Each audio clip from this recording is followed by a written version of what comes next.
হরে কৃষ্ণ। রাস সম্পর্কে কিছু কথা।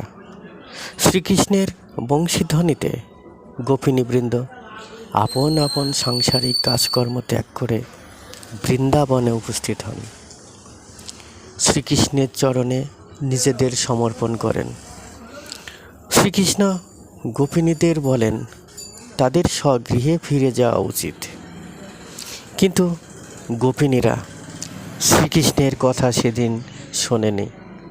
দৃঢ় ভক্তি দেখে শ্রীকৃষ্ণ তাদের মনস্কামনা পূরণে রাসলীলা আরম্ভ করেন। হরে কৃষ্ণ। কিন্তু মত্ত গোপিনীদের মনে শ্রীকৃষ্ণ তাদের অধীন এমন অহংকারপূর্ণ হলে শ্রীকৃষ্ণ গোপিনীদের মধ্যে থেকে অন্তর্ধান হলেন। পরে তারা তাদের ভুল বুঝতে পারেন। শ্রীকৃষ্ণ ত্রিজগতের প্রতি, তাকে কেউ মায়াবন্ধনে বেঁধে রাখতে পারে না। এ কথা বুঝতে পেরে গোপিনীরা একাগ্রচিত্তে শ্রীকৃষ্ণের স্তুতি শুরু করেন।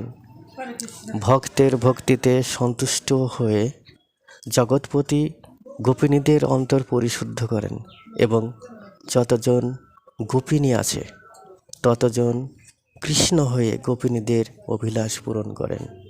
এইভাবে শ্রীকৃষ্ণ জাগতিক ক্লেশ থেকে তাদের মুক্তি দেন।